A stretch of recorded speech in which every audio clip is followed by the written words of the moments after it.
রাতে কি দৈত্য আসে? কয় দৈত্য এসেছিল। কয় কি করছো? সে বলতেছে আমি কোরআন জানি, কোরআন দে। দৈত্যকে বিদায় করে দিয়েছি, দৈত্য আর আসবে না। হাফেজ ইবনে বারাকাকে নিয়ে গেলেন, রাজার কাছে নিয়ে গেলেন। রাজা বলল তুমি যদি আমাদের সামনের বছরে যদি দৈত্যর হাত থেকে, ভূমিকম্পের হাত থেকে বাঁচাতে পারো। হাফেজ ইবনে বারাকা বললেন আমি বাঁচাতে পারবো না, আমার আল্লাহ বাঁচায়া দেবে, এটা আমি পারবো না। কয় যেটাই হোক, তুমি যদি আমাকে বাঁচাতে পারো সামনের বছর আমাদের দেশটা মাসাকার হবে না দৈত্যর হাত থেকে, আমি কথা দিলাম আমি কালেমা পড়ে মুসলমান হয়ে যাব। এরকম 1 মাস 2 মাস করতে করতে আবার সেই রাত আসলো। আসার পরে রাজার পয়রা বলল হাফেজ ইবনে বারাকা চলো, যেতে হবে। আজকে সেই রাত হাফেজ ইবনে বারাকা বুক ফুলে তিনি চলে গেলেন মন্দিরে। দ্বীপের ভিতরে যে মন্দির ছিল সেই মন্দিরে গেল। যাওয়ার পরে এরপরে দেখে আসা হলো রাত গভীর হয়ে গেল, কালো নেমে এলো, মানুষজন চলে গেল, এমনকি পোকা মাকড়ের ঝিঝি শব্দ পর্যন্ত বন্ধ হয়ে গেল। সকলে ঘুমে পেল, কিন্তু হাফেজ ইবনে বারাকা ঘুমায় না। তিনি দেখে বিশাল, আমি যে ঘটনাটা বলতেছি যারা শিক্ষিত আমার ভাইরা আছেন আপনি গুগলে সার্চ দিলে এটা পাবেন। আমি আপনাদেরকে একটা ইতিহাস শোনাচ্ছি, মানে আমার কোনো বানানো কথা না। এরপরে হাফেজ ইবনে বারাকা দেখলো সকলেই ঘুমিয়ে গেছে, পোকা মাকড়গুলো শিপ্তির কুলে ঢুলে পড়ে গিয়েছে, কোনো ঝিঝি পোকার কোনো আওয়াজ নাই, সকলেই ঘুমিয়ে গেছে। এখন দেখে সাগরের পানি কেমনে যেন ফুলে উঠতেছে। আসলে এই যে কথাটা বলতেছে একটা কথা মনে পড়ে গেল। আমি গেল বছর বাগেরহাটে একটা মাহফিলে গেছিলাম। যারা বাগেরহাট ভালো করে ঘুরছেন আপনারা তো শুধু ওই 60 গম্বুজ মসজিদ দেখে চলে আসেন, কিন্তু মসজিদের পাশে একটা কাটা নদী আছে, ওই নদী আপনারা দেখেন নাই অনেকেই। তা আমার ওই নদীর মাঝখানে একটা বাজার, সে বাজার একটা মাহফিল গেল বছর। যাওয়ার সময় দেখলাম যে পানি টানি সেরকম নাই, দেখলাম বড় বড় জাহাজগুলো ওই ঠেকে আছে। তাই আমি বললাম এই জাহাজগুলো খুলে ইন্ডিয়া থেকে আসছে, এখন পানি নাই বলে এই জাহাজগুলো এখন আটকে গেছে। মাহফিল শেষ করে রাত 12টার সময় আসি, এখন দেখি কি যে সেখানে পানি থই থই করতেছে। বিশ্বাস কি আপনাদের হয়? পানি জোয়ার আছে।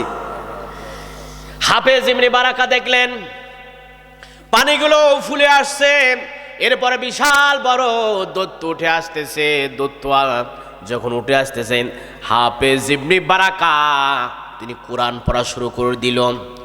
তাহলে এখান থেকে আমরা জানতে পারলাম বিপদ আসলে কোরআন পড়তে হবে, কোরআন পড়লে আল্লাহর সঙ্গে কথা বলা যাবে, ঠিক কিনা বলেন? হাফেজ ইবনে বারাকা তিনি জোরে জোরে কোরআন পড়া শুরু করলো। যেরকম দৈত্য আস্তে আস্তে উঠে আসছিল, কোরআন শুনে এমন জোরে সাগরের দিকে দৌড় দিয়েছে, সে আর ফিরে আসে নাই। সকাল হয়ে গেল, রাজার পরিরা গেল, যাওয়ার পরে দেখে হাফেজ ইবনে বারাকা সেখানেই আছে, তার কোনো ক্ষয়ক্ষতি হয় নাই, সেখানেই তিনি সেখানেই আছেন। রাজার পরিরা রাজার কাছে নিয়ে গেলেন যে হাফেজ ইবনে বারাকা সে ভালো মতো ফিরে এসেছে। রাজা বলল তাহলে আমি তোমাকে কথা দিয়েছিলাম, আমার কথা আমি অমান্য করব না, আমার আর দেরি করায়ও না, আমারে পড়ে দাও লা ইলাহা ইল্লাল্লাহু মুহাম্মাদুর রাসূলুল্লাহ সাল্লাল্লাহু আলাইহি ওয়াসাল্লাম।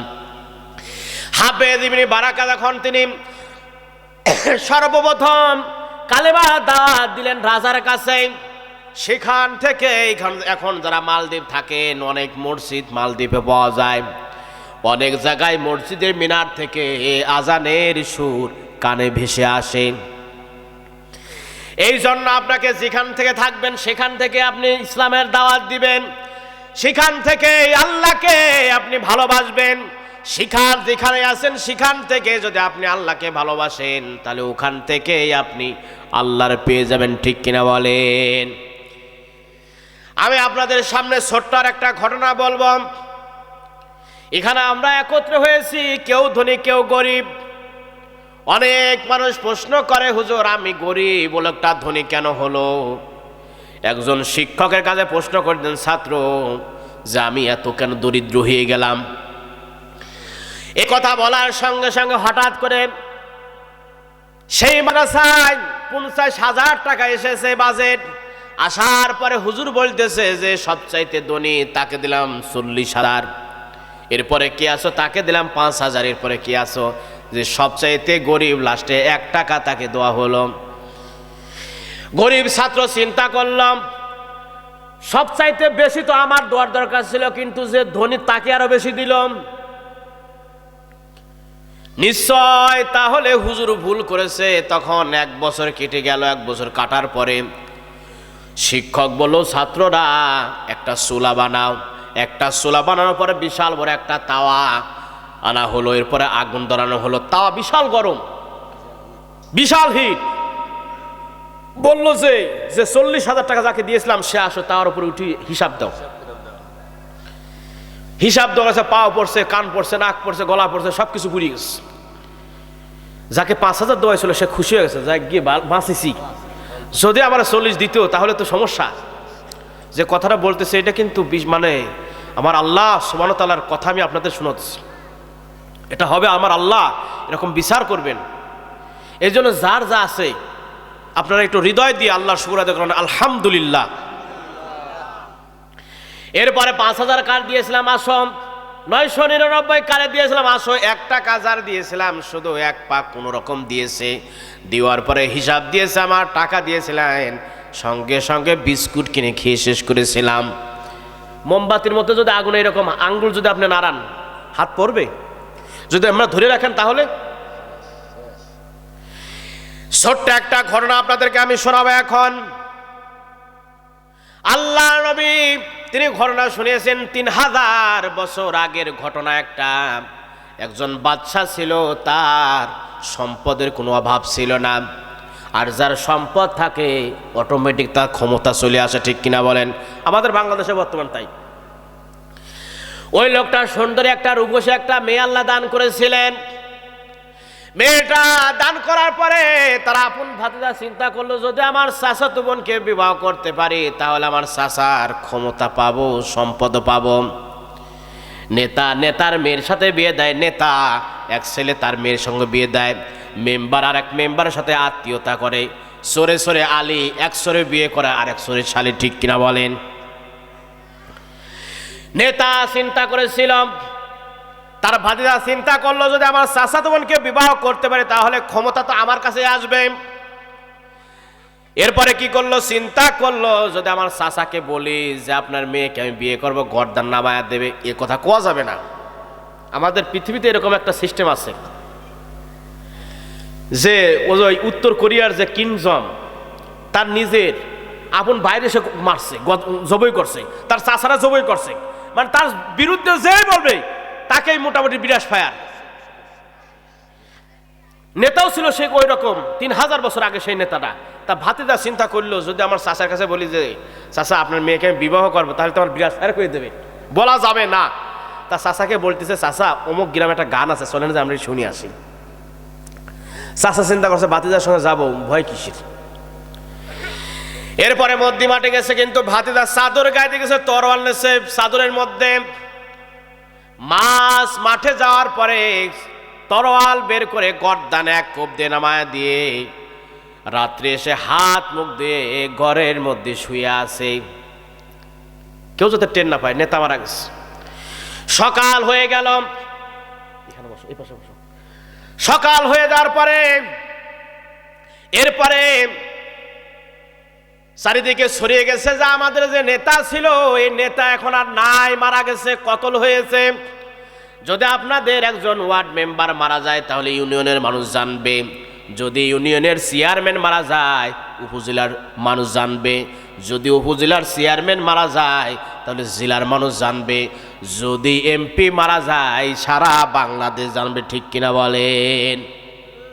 নেতা মারা গেছে, সবাই জানি ফেলছে। সেই সময় আনসার বাহিনী ছিল, আনসার বাহিনী এসে দেখে ভাতিজা ঘুমাইতেছে। ওগো নেতার ভাতিজা দরজা খোলো, দরজা খোলো, তোমার নেতা তো তোমার চাচা তো শেষ। সকালবেলা ঘুম থেকে উঠে কানতেছে, মৃদু কান্দার, চোখ মুছতেছে আর বলতে মানে আমার চাচারে কে কতল করছে, অমক কতল করছে, তমক কতল করছে, এরকম করে নাম কয়েছে প্রায় 200 মানুষের।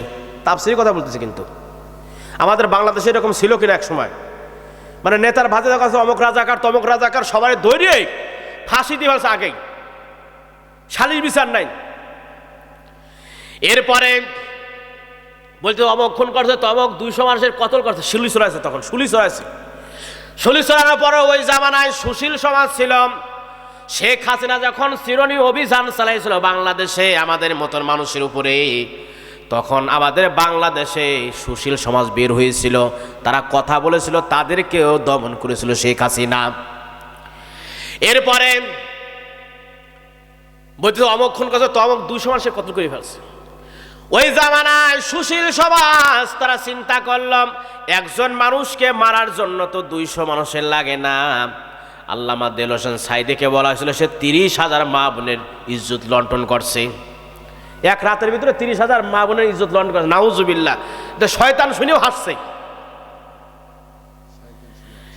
সুশীল সমাজ চিন্তা করলে একজন মানুষকে মারতে তো 200 মানুষ লাগে না। তারা বিশ্বাস করেছিল ওই জামানা একজন নবী ছিল, তার নাম ছিল মুসা। মুসাকে মানত না, তারা মুসাকে হেয়পূর্ণ করত। আমরাও এক সময় বলেছিলাম যে খবরদার মূর্তি বানায়েন না। তারা 400 কোটিটার মূর্তি বানাইছিল। কয় হুজুরা কি বোঝে, এদের মাথায় কিছু আছে? আমরা বানাতেছি ভাস্কর্য, ওরা কিছু মূর্তি। ভাস্কর্য আর মূর্তি যে একই জিনিস, তাদের অনেকবার বুঝেছি। একদিনই বাস কেল্লা ফাতে করে দিয়েছে আমাদের বাংলাদেশের লোকজন। 400 কোটি টাকা বাজেটে। এরপরে যখন 200 মানুষের কতল করা হয়েছে, শুলি চালানো হয়েছে, সুশীল সমাজ চিন্তা করলো এই যেমন একজন নবী আছে, সে নাকি আল্লাহর সঙ্গে কথা বলে, তার নাম মুসা আলাইহিস সালাম। সুশীল সমাজ মুসার কাছে গেলেন, ওগো মুসা, তুমি নাকি আল্লাহর সঙ্গে কথা বলো, আল্লাহর কাছ থেকে একটু জেনে দাও আমাদের নেতাকে কে কতল করছে, একটু শুনে একটু জানায়া দাও। এরপরে মুসা আলাইহিস সালামের কাছে জিজ্ঞাসা করলেন, আল্লাহর কাছে বলেন আল্লাহ নেতারা এসেছে, কে কতল করেছে এটা জানতে চাচ্ছে। আল্লাহ পাক রব্বুল আলামিন সঙ্গে সঙ্গে বললেন তুমি জানিয়ে দাও। وَإِذْ قَالَ مُوسَى لِقَوْمِهِ إِنَّ اللَّهَ